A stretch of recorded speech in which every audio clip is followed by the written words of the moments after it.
everyone, it's Laura and Alvin with Add a Pup Dog and Puppy Training, and Nina. I want to talk about something important but scary, loose dogs.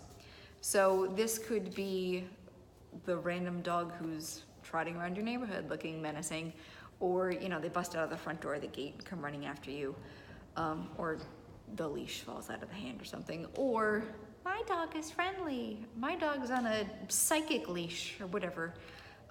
People who don't think that the law applies to them, it does. Your dog needs to be on a leash. It's the law. Couple tips. One, be aware. Be present with your dog when you're going for a walk. Leave your phone at home or bring it, but turn it off, put it in your pocket. No coffee, just be present with your dog. Pay attention to your surroundings, pay attention to them. That way you'll know early on if there's some sort of threat or concerning situation approaching or developing. If you're not caught unaware, if you're not surprised by an off-leash dog, then there's a lot more you can do, which is step 2. Practice some behaviors that will get you out of the area safely without upsetting your dog, that will get your dog's attention back on you, or that can just help you maneuver safely to mitigate any potential situation. U-turns, positive interrupter, kissy noise, nose targeting, recall, get behind, name response, any universal cue that you can use to get your dog's attention off of something and onto you, or to maneuver them through space, or situate yourself between them so you can advocate for your dog or start screaming or start kicking or doing what you have to do to keep them safe. Gets you out of the area without upsetting your dog. It changes their focus off of the thing and back onto you, so they're not just going, there's a dog coming, and then they're totally gone and you can't respond to any cues. It gets you, if you do it quickly, as soon as you see a loose dog, you just go, this way, there we go. Then they're not staring at it, the dog's not approaching, it's not escalating the situation, and you just avoided it altogether. You're gonna go hide behind a bush for a little while, or go on the next street over, and there you go. This is for your sake and your dog's sake. Practice this often when you don't need it. Start it at home, super easy, and then try it in your yard, and then try it on walks when there's nothing around. 1, so they don't figure out, ooh, mom said U-turn, what's around? What are we running away from? This is exciting. And 2, you both have it really, really programmed in your brain that you can respond to it instantly without thinking, and it's not a stressful situation. It's why you do drills, like fire drills, so you can do it when it's actually an emergency, and all the adrenaline, cortisol, and panic that's going on in your brain isn't suppressing your ability to think and make decisions. It's just autopilot. So I'll show you a couple of those in a video next week. U-turn, stuff like that. If the dog is still approaching, let's say they popped out of nowhere, or you turned around and they're still following you, this is where you have to intervene. So this might be, I've got McStuffy helping us out. Come here, babe, you wanna get on me? Let's say Nina and I are going for a nice little walkie. Here, babe. Thank you. And suddenly, there's a random loose dog. Come here, baby. Thanks. So, 1, we could do this way. We're going away, we don't have to deal with it. 2, let's say she's focused on the dog, and I go, touch. Yes, nose. Yes, I'm moving her away, she's focused on me, etc. I'll show you this next week. If the dog is still coming, then I could either tighten up my leash, go like this, start yelling, go home, no, sit, get your dog, stop, help, anything you need. I'm not gonna yell because I'll scare the dog. But if you place yourself, maybe between your dog and the oncoming dog, then it might stop them for a second, buy you some time. If your dog is focused on that dog too, get a handful. And if you taught them get behind, then you can do that. But if you haven't, you're gonna pull out the yummiest stuff you've got. Stop, no, go away. Your dog's not focused on it. You're not trying to wrangle 2 dogs and keep them from getting at each other. She's doing something else. I place myself between, and I can get some control of the situation and buy it a little bit of time. Yell loud. Get attention on you. See if you can get someone to come out of their house to help you. I start screaming, get your dog, get your dog, get your effing dog. I need help, get your dog, etc. If your dog is small enough, you can pick them up. That's what I do. Nina's just small enough. She's 50 pounds, so I can do it rather easily. But be careful with that. Sometimes if you pick up a dog and your dog's panicking, or the other dog's really intent on getting to that dog, then that dog could start jumping up and try to get your dog. I pick her up as soon as I see a dog who's not in control. I just go scoop and we walk the other way. It just makes me feel better. I just scoop her up and away we go. I have had to pick her up and then get on a porch and start kicking and screaming because the dog was following us and I'm only 5'2". But if I put her down, then I'd be pulling against her and I wouldn't be able to control the situation. So I pick her up and then we move. Yeah. You could try walking towards a house, up on a porch, something like that. If the dog's going out on an adventure and having grand old time terrorizing people and dogs in the neighborhood, then they may not want to go into a confined space. So they're sort of like, that gets you some distance, some time to scream and yell and get some help.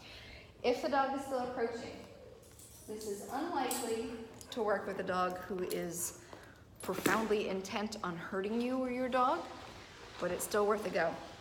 Since you're already carrying treats, you're gonna get a handful of them. Give a couple to your dog so she's distracted, and you're gonna throw it in the dog's face hard, like that. If it were alive, he'd be going for it. Or at the very least, you go, what the heck was that? It would buy you some time to escape with your dog. So they're going, whoa, what? You and your dog can turn around, and there you go. Go out on the porch, start screaming, something like that. I'll send you a video of Patricia McConnell trying this with dogs who are approaching in a friendly manner, but still intent. I'm not recommending hurting dogs or throwing things in their faces to teach them anything. This is an emergency escape way to do this. I don't know the word. It's a maneuver, an emergency maneuver to say, stop for a second, and then you can move away with your dog. It's worth a go, at least. If it's too late, if the dog keeps coming or no one's helping you or your dog's too big or who knows what, the dog is up in your dog's face. If there's no fight yet, if they're just going, and looking at each other, then I make kissy noises. Stop it, here we go, something. I'm still yelling for help. But let's say the two dogs are nose and nose. You and Porch nose and nose. Who is this? Then I would just step in between, like this. And I might need to move around to make sure that I keep the other dog away.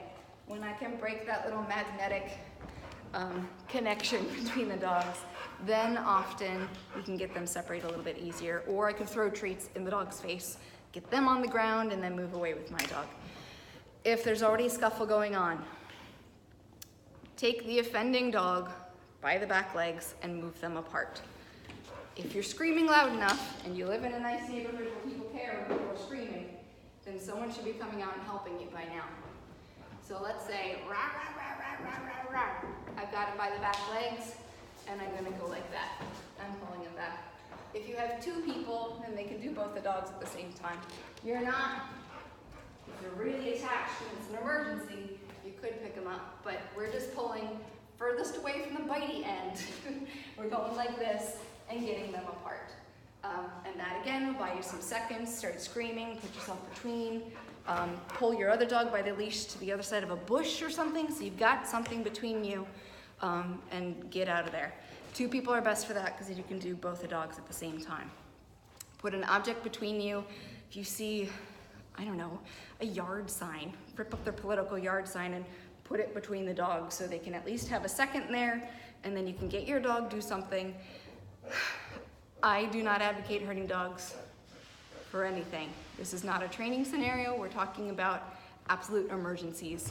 If there is a dog attacking and hurting your dog, punch and kick and gouge and scream and do what you need to do to keep your dog alive and safe. I'm not gonna do what you need to do, but do not stick your hand in the middle of bites, because if you get hurt, you can't help your dog. Stay away from the bitey end, put an inanimate object between them if you can, and get them apart and get some help. it's not fun. It's really not fun. You could also, if there's someone out there helping you, turn a hose on them. Sometimes if you douse them in water, it's a second to go, what? And then you can get them apart, something. Deterrence. Some people suggest or carry sprays like citronella spray or mace or something like that. I don't really recommend it. If it makes you feel safer, then okay. But the reason I don't recommend it, especially with mace, is there is a high risk of it blowing back on you or your dog, especially if your hands are covered in drool, maybe blood, and you're panicking or freaked out because your dog is being injured. If you've got two dogs going at it and you spray, you think one, it could just as easily go in your dog's eyes. And if the wind's blowing, it could just as easily get in your eyes. And again, if you can't see and you're screaming in agony, you can't help your dog. Air horns might be worth a go, but again, collateral damage. You could also terrify the hell out of your dog. And then you could have, what might have just been a spooky situation that you can get over pretty easily turns into profound noise phobia that you're dealing with for several years. Umbrellas, you could carry a little pocket umbrella, and if a dog's approaching, you go, so it goes like that in their face, and they're kind of like, whoop, I'm not going there. Buys you a little bit of time, and you can move away. Again, make sure your dog's not afraid of umbrellas, or you do go find her to get behind and do that towards the dog so they're not getting freaked out. Walking sticks. You've only got so many hands. And if you're paying attention to your dog and you're focused on them and being present with them, then you don't have that many free hands. A collapsible, one of those, billy club, nightstick, I guess it's called. Those aren't legal everywhere. So follow your local laws, but that might be an option.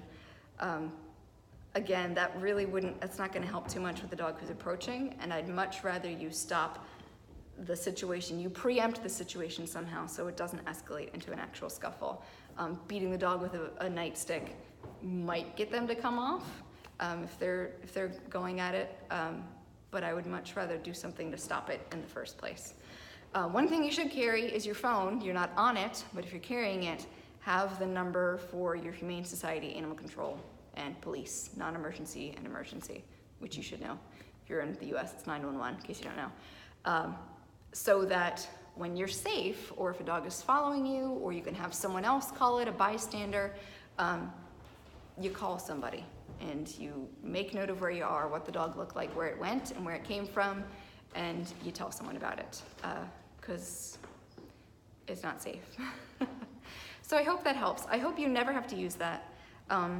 It's scary to think what can happen in 30 seconds because of a mistake, an honest mistake, or someone being irresponsible. But if you are aware and you rehearse ways to preempt a problem and just get out of there before anything ever happens, then you can avoid most of it. I hope that helps. I'll do a video next about some of those emergency escape maneuvers. We'll cover that in the loose leash walking class in September as well, if you're interested. The registration should be up soon. Let me know if you have any questions or requests. Games night is this Friday? Holy moly. No, next Friday, the 29th, 7:30 right here. All the money goes to Mr. Stevie. We are about $800 last time I heard, away from his goal for $3,000 plus for a veterinary neurologist. It's expensive. So if you want to donate for its sake online, you can do it, or drop by some monies at the training center if you like. Summer classes are coming. We've got the CPR class in July 22nd. You know how it is. Oh, I did start the alumni group on Facebook, so if you are a current or former client or graduate of classes, then you can join that. We do all sorts of stuff. We're gonna do some group walks, and we got play dates and just camaraderie, fun things like that. Take care, everybody. Bye-bye.